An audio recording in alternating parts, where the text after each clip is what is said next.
Bonjour, bienvenue sur le cours Windows. On se retrouve pour cette 27e séance pour parler des services. C'est ce que je vous avais dit d'ailleurs dans la vidéo précédente et ça va faire une suite assez logique avec ce qu'on a vu précédemment.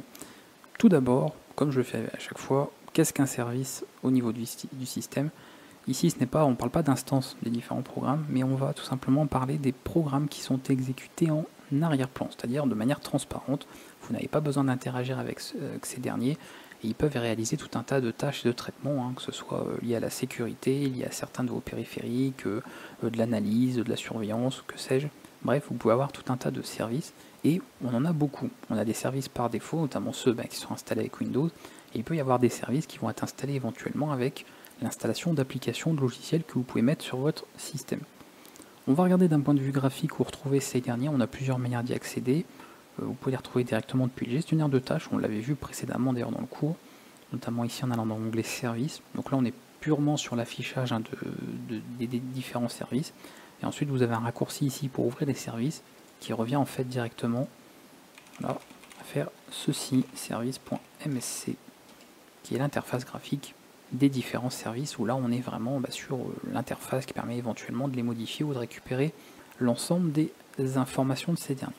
Alors je vais laisser comme ça, on réduit, on aura peut-être besoin de retourner là-dessus de temps en temps pour vous montrer un petit peu par rapport à la ligne de commande, mais nous bien sûr on s'intéresse à ce qui peut être fait au niveau du terminal et au niveau de PowerShell. Première commande à connaître, très simple, qui va nous permettre de récupérer, donc sous forme d'objet PowerShell je rappelle, l'ensemble des services qu'on a sur le système. La commande getService, classique, à nouveau, on la lance et on a, comme vous voyez, beaucoup de services qui sont affichés ici, sachant que je suis en plus sur mon système virtualisé que j'utilise pour les vidéos, donc j'ai normalement pas de services qui ont été installés via des logiciels et applications. Bien sûr, vous pourriez avoir une liste différente, tout dépend de ce que vous avez sur votre système, de l'édition de votre Windows, de la version de Windows, bref. Donc on n'aura pas forcément une liste identique et c'est totalement normal. On va retrouver pas mal de propriétés qui font référence un petit peu aux différentes colonnes qu'on a ici. Donc status, name, display name, on pourrait même avoir d'autres choses. On va filtrer un petit peu d'ailleurs pour récupérer d'autres informations, notamment déjà de récupérer suivant un nom, puisque ici vous avez donc le nom, on a vu c'était le statut, le nom, et là on a le nom d'affichage. Donc par exemple ici je peux choisir d'afficher Windows Search suivant donc ce nom. Voilà, on a cette information là, et on va filtrer, formater en liste pour avoir plus d'informations. Donc voilà un petit peu le formatage qu'on peut avoir pour récupérer d'autres informations éventuellement qui ne seraient pas affichées sous forme de tableau. Bien sûr, si je veux le nom sous forme de suivant le nom d'affichage, donc display name, donc c'est comment? C'est Windows Search normalement. Ouais. Voilà, on récupère tel quel aussi, c'est fonctionnel, ça passe, il n'y a pas de problème. On peut bien sûr filtrer autrement, on retrouve, je vais assez vite, les arguments qu'on avait déjà vus avant, include, exclude. Vous pouvez bien sûr utiliser un where object puisqu'on récupère ici un objet PowerShell, un ensemble. Donc vous pouvez bien évidemment utiliser tous les filtres avec tout ce qu'on a pu voir dans plein de séances précédentes. C'est toujours la même chose, donc là-dessus je ne reviendrai pas à chaque fois dessus. Maintenant qu'on a vu ça, on va voir un petit peu comment gérer ces différents services, notamment par exemple stopper un service, démarrer un service. Alors peut-être falloir que je passe par contre en administrateur, parce que si on doit commencer à toucher au service sans les droits suffisants, ça ne passera pas. On va relancer ça. Je vais vous agrandir tout. Ça sera quand même plus lisible pour vous au niveau de la vidéo. Hop. Voilà. Je refais la commande d'avant normalement. Ok. On a ce dernier. Donc là on voit que le service qui gère la recherche Windows, ce qui permet d'avoir notamment de la recherche dans l'explorateur, par exemple utiliser l'indexation, etc., est en route. Donc on va pouvoir le stopper, et pour ça, vous pouvez directement utiliser Stop Process, et bien sûr vous basez sur le nom en question, et si vous voulez, donc ça je fais un petit rappel, on peut partir dans le sens dans lequel on est allé, c'est-à-dire de récupérer d'abord le service en question, un petit pipe, et ensuite vous n'avez plus qu'à utiliser la commande sans passer d'argument, puisqu'on a déjà en fait le processus, le service en question. Et d'ailleurs, c'est service, pas stop process, pour ça que j'ai des processus que je me suis relu et j'ai pas tapé la bonne commande. Ça, c'est à cause de la vidéo d'avant. On fait ça, et là, le service va être stoppé. Si je relance ici, on voit qu'il a bien été stoppé, il n'est plus en route, donc on peut bien faire ceci. A l'inverse, parce qu'un service bien sûr est toujours affichable, hein, vous voyez qu'ici il a bien été affiché, donc il fait toujours partie de la liste qu'on récupérait avec getService, on peut bien sûr le démarrer, juste stopper avec la commande start service. Et bien évidemment, vous pouvez redémarrer un service, par exemple en cas de problème ou autre, avec la commande restart qui va donc faire un stop service, ensuite un start service, on va faire les deux à la suite, et on aura comme ça un redémarrage du service en question. Je suis allé assez vite parce que c'est simple, c'est des commandes similaires à plein d'autres qu'on a pu voir dans d'autres vidéos. On a récupéré l'ID service, stoppé un service, démarrer un service, redémarrer un service. Les commandes vraiment les plus classiques qu'on peut retrouver ici. Pareil, on a plein de commandes quand on veut stopper notamment pour forcer le fait de l'arrêt d'un service. On peut bien sûr demander une confirmation. Bon, c'est très classique, on les a déjà vus plein de fois ces arguments aussi, et on les retrouve ici également. Maintenant, ce qui va être plus intéressant, c'est de pouvoir travailler directement avec les propriétés liées à ces services. Vous avez dû remarquer qu'on retrouve beaucoup d'informations. Donc déjà, on a le nom, la description, on a un état, on peut avoir un type de démarrage, etc. Et on peut retrouver éventuellement ces informations-là. Donc une description, le type de démarrage, l'état en question du service, le nom complet, donc c'est le nom d'affichage. Ça, c'est le nom du service, donc c'est plus ce qu'il faut, on va dire, d'identifiant, d'une certaine manière. On s'en sert beaucoup pour filtrer lorsqu'on fait une recherche. Bref, on a différentes informations. On a pour ça la commande setService qui va permettre de modifier certaines choses. Alors ce qu'on va faire déjà, parce que je ne pourrais pas pouvoir forcément, je suis même pas sûr que je pourrais modifier certaines choses, comme il y a des services Windows, tout ça, pas sûr que j'aurai forcément la permission, mais bon, ça devrait pas être un problème. Je vais prendre Windows Search par exemple. Là on est sur un système en français, c'est vrai que ça c'est toujours un nom en anglais. Donc ce qu'on peut faire, on filtre le nom tel quel, normalement on le récupère bien, pas de problème. On a compris, donc c'est le nom qui est ici. Donc là je ne vais pas faire un get, je vais faire un set. Ce qui permet, suivant le nom, effectivement de dire on veut modifier ce service là. Et ensuite vous indiquez qu'est-ce que vous voulez modifier de ce service. Une des choses qui peut être modifiée, c'est le nom d'affichage. Donc moi par exemple, c'est-à-dire que ce soit ici Windows Search, j'aimerais que ce soit recherche Windows. Voilà, on fait un test et il a bien changé, donc ça n'a pas posé de problème. Et on a bien changé ici le nom d'affichage du service. Vous ne pouvez pas changer ce nom-là, hein. Ça ce sont des identifiants, c'est utilisé par le système en lui-même. Donc évidemment, ça poserait pas mal de problèmes si on essayait de faire ces modifications-là, et ça ne marcherait pas de toute manière, sachant que certains services sont en route, donc ça ne passerait pas. Donc je vais remettre quand même ce qu'il y avait avant, je ne vais pas forcément m'amuser à tout modifier, même si je suis sur le système virtualisé, et que vous voyez un petit peu comment ça marchait. On peut modifier éventuellement une description, alors c'est vrai que j'ai coupé service, on ne le voyait pas forcément de l'autre côté, on va aller ici, Windows Search, voilà, fournit des fonctionnalités d'indexation, donc on voit un peu le texte qu'il y a. Alors par contre, ah oui, si j'enlève le texte, ça va être casse-pied à remettre. Je connais pas le texte par cœur, hein, vous avouerez. Bref, bon, je vais vous juste montrer la commande, mais je ne l'exécuterai pas, c'est pas grave. Donc pour modifier, bien sûr, la description, vous utilisez l'argument description. Et là, vous mettez la description que vous voulez par rapport à ça. Donc ça, bien évidemment, il faut en avoir l'utilité, hein, faites pas des commandes au pif.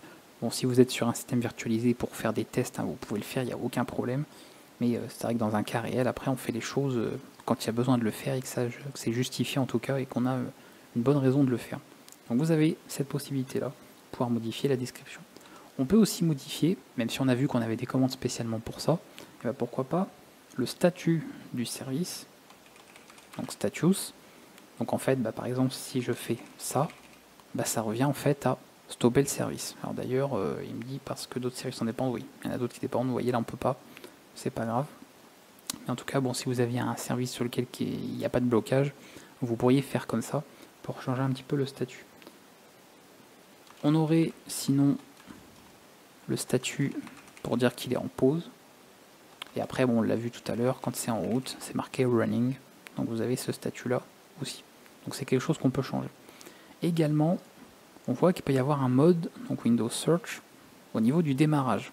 C'est-à-dire soit choisir qu'un service démarre de manière automatique, donc en fait vous lancez votre système, le service va démarrer en même temps. Il peut être aussi démarré en différé, où il peut simplement demander un démarrage manuel, donc de l'utilisateur. ou alors simplement être complètement désactivé. Donc là, si on regarde les types de démarrage, on peut voir qu'il y en a pas mal de manuels, éventuellement. Donc, manuel ici, on en a quelques-uns qui sont désactivés. On voit il y a des registres ici, des services, pardon, c'est parce que j'ai lu cette ligne-là, qui sont donc désactivés, qui sont donc pas utilisés. Et après, il y en a qui sont en automatique avec un démarrage différé, et l'autre qui sont avec un démarrage direct. Donc on a beaucoup de services qui sont lancés. Donc bien évidemment, vous pouvez changer ces informations-là. Donc pour ça, ça reviendrait à faire Start Up, Type. Et là après, vous avez les différents modes, automatique, disabled. Qu'est-ce qu'on a ensuite? Auto, quand c'est en différé, ça doit être delayed start, quelque chose comme ça. Mais j'ai un doute, donc je suis pas sûr à 100%, mais il me semble que c'est ça. Et vous pouvez comme ça choisir un peu les différents modes de démarrage d'un service. Encore une fois, quelqu'un qui veut juste faire une notification rapide, il va le faire via l'outil graphique. Où on est allé tout à l'heure, service.msc, il va modifier ça à la main graphiquement avec la souris. Mais si vous ne pouvez pas utiliser une souris, ou alors que vous êtes sur un programme, un script ou autre, eh bien, si on veut modifier des propriétés d'un service, voilà un petit peu les commandes qu'on utiliserait pour le faire. Comme ça, vous avez vu un petit peu tout ça. Donc on a vu pas mal de commandes, get service, start, stop, restart, set, qui permet donc de modifier plein de propriétés, description, nom, etc., type, etc. Et maintenant, on va terminer avec deux commandes, et ça finira comme ça la vidéo, celles qui vont permettre d'ajouter et de supprimer un service. Parce que là, on a vu par rapport aux services qui sont existants, je vous ai dit que certains services peuvent être créés, donc ajoutés via des applications, vous pouvez installer. Je pense par exemple à ceux qui font du développement web. Vous pourriez par exemple installer le serveur MySQL en tant que service. Ce qui fait qu'au moment où vous démarrez votre système, ça démarre le serveur MySQL. Et donc pas besoin de le faire à la main à chaque fois. Donc il y a des gens qui peuvent préférer ça. Alors après, là je prends un exemple où généralement MySQL fournit des commandes toutes faites et des outils pour pouvoir installer en tant que service Windows MySQL. Mais sinon, on pourrait le faire à la main. Alors, je ne vais pas forcément exécuter les commandes parce que ça n'aurait pas beaucoup d'intérêt là. Mais voilà un petit peu comment ça marcherait. Vous avez par exemple une application qui ferait, je sais pas moi, un traitement, peu importe. Alors, je fais un faux exécutable. Là, je vais l'appeler faux.exe. Donc, c'est un faux programme exécutable, mais c'est pour vous montrer un petit peu où je veux en venir. Et ici, on va ajouter un nouveau service. Donc, je fais nouveau service. Je peux choisir bien sûr le nom qui porte. Donc là, on va l'appeler formation vidéo. Incroyable. Je vais mettre d'ailleurs des doubles guillemets pour être tranquille. Voilà. Le nom d'affichage, je vais en mettre un aussi. Info service. Super. Et ensuite, on peut afficher bien sûr le statut, enfin le démarrage, etc. Ça va de soi. Donc start up type. Oula, on voit plus là. Je vais rétrécir un tout petit peu la police. Voilà, start up type. Par exemple manual. De toute façon, on n'aura pas grand chose. Et surtout, ce qui va être intéressant, donc en plus de tout ça, c'est le binary path name. Et ça, c'est tout simplement le chemin vers l'exécutable en question. Donc là, lui, c'est tout simplement, pour ceux qui posent des questions, clic droit, vous allez dans propriétés quand vous n'êtes pas sûr, vous allez dans details, et vous avez, alors pas ici, il l'a mis là, voilà, vous avez le chemin là. Sinon, c'est récupérable bien sûr depuis l'explorateur de fichiers.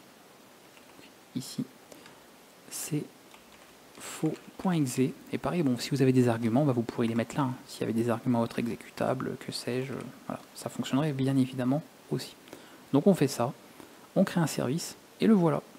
Je fais get service. Donc vous voyez que ça a marché, même si ça fera rien de spécifique. Je pense qu'il me les a mis par ordre alphabétique. Il est là, formation vidéo, et stopper, info service. Et bien sûr, si je le démarre, ça exécuterait en fait ce programme qui n'en est pas un, parce que c'est un fichier texte. Donc on pourrait faire ça. Maintenant qu'on a fait ça,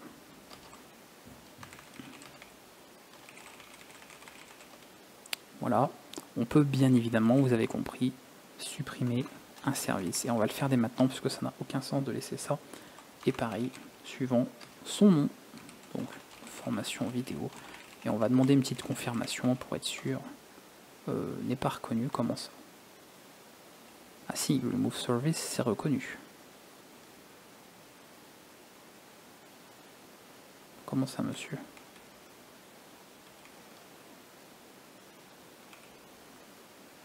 Attendez, j'ai pas la commande pour supprimer un service? Si, je l'ai moi.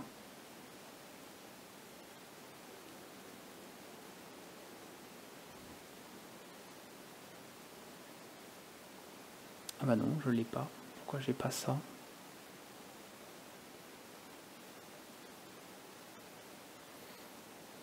Attendez, j'ai pas un trou de mémoire.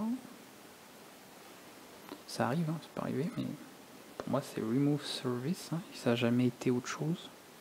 Surtout que PowerShell c'est toujours assez clair, hein, c'est new, remove. Vérifier ça tout de suite. Oui. Alors pourquoi il me le prend pas en compte?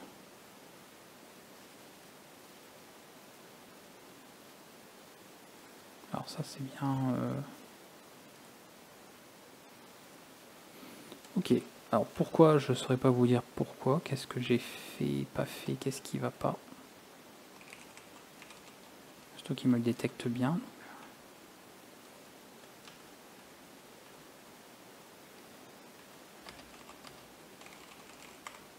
C'est simple, hein. Souvent il suffit juste de noter ça.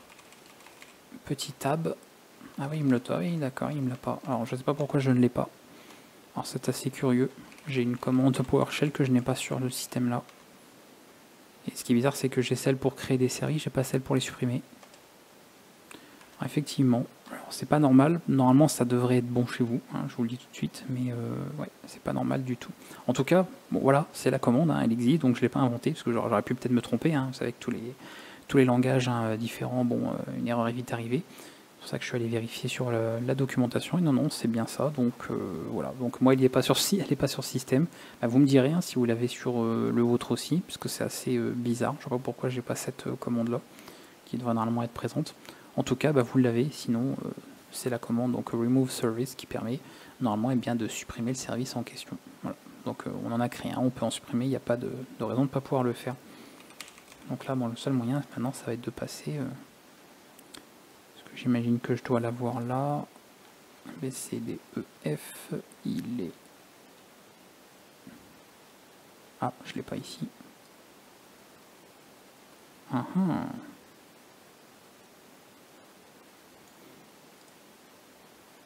Pourquoi il s'est mis là, déjà, lui? C'est le nom d'affichage, nom complet, nom du service. Ah, ça doit être le nom. Ah oui, ça doit être le nom d'affichage, ça. Oui, c'est pas le nom normal. Oui, j'allais dire, c'est bizarre qu'il m'affiche ça. Non, non. Bah, il est bien en manuel, hein, il est bien arrêté comme c'était, pas de problème.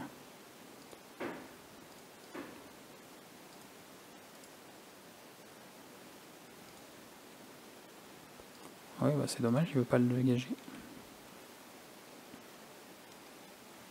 Bref, on va pas passer 3 heures dessus. Je sais que c'est cette commande, mais il faudra vérifier de votre côté si vous l'avez. Si vous l'avez pas, bon bah malheureusement tant pis, mais en tout cas c'est la commande normalement pour supprimer un service sur bien sûr la liste des services de Windows. On a fait le tour de ce que je voulais aborder avec vous sur ces services. On va continuer hein, sur d'autres notions comme ça très importantes hein, qu'on retrouve ici au niveau du système, avec différentes commandes qu'on peut utiliser bien sûr dans le terminal. Donc on a encore quelques petites choses à voir. On va parler sûrement, alors je ne sais pas encore quelle vidéo faire juste après celle-ci, hein, au niveau de la séance, mais en tout cas je sais qu'on va devoir parler un petit peu de tout ce qui est traitement, donc tâches, hein, planification de tâches, etc. On a pas mal d'outils également pour gérer ça sur Windows. On l'a vu hein, sur GNU Linux, sur le cours GNU Linux, donc évidemment aucune raison qu'on ne le voie pas sur le cours Windows. J'espère que ça a été suffisamment clair pour vous. Généralement, bon, ces séances ne sont pas bien compliquées. On voit pas mal de commandes avec quelques arguments, quelques fonctionnalités liées à celle-ci. Il faut les mettre en pratique si ça peut être utile pour vous, bien sûr, pour voir un peu comment tout ça fonctionne dans des cas pratiques, hein, pas seulement se contenter de théorie. Et après, au moins, vous aurez tout ce qu'il vous faut. N'oubliez pas hein, qu'au niveau du GitHub, hein, donc au niveau des ressources, j'ai une liste à chaque fois des commandes shell que je mets à jour avec toutes les commandes PowerShell qu'on voit dans le cours. Donc vous avez un tableau, vous allez sur le GitHub, le dépôt formation vidéo, dans le dossier ressources, ensuite le dossier Windows, et bien vous verrez commande shell et vous avez donc le tableau complet. Bah, d'ailleurs, on peut aller. J'ai un navigateur ici ouvert, on va regarder ça, je vais le montrer tout de suite. Plutôt que de vous le dire seulement à l'oral, hop, On va terminer comme ça avec ça. Formation vidéo, dossier ressources, Windows et commande shell qui est donc mis à jour à chaque fois avec tout. Voilà, vous avez les commandes qui redirigent vers la doc, parce que je n'utilise jamais tout, hein, donc c'est bien d'avoir de la documentation à disposition, les alias éventuels, et bien sûr une petite description rapide de ce que fait chaque commande. Comme ça, vous savez que tout ça a été vu dans le cours, et vous pouvez comme ça vous y référer si besoin. Je vous dis à bientôt, et on se retrouvera bien sûr pour la suite de ce cours Windows avec d'autres outils et d'autres fonctionnalités de ce système. A bientôt, ciao.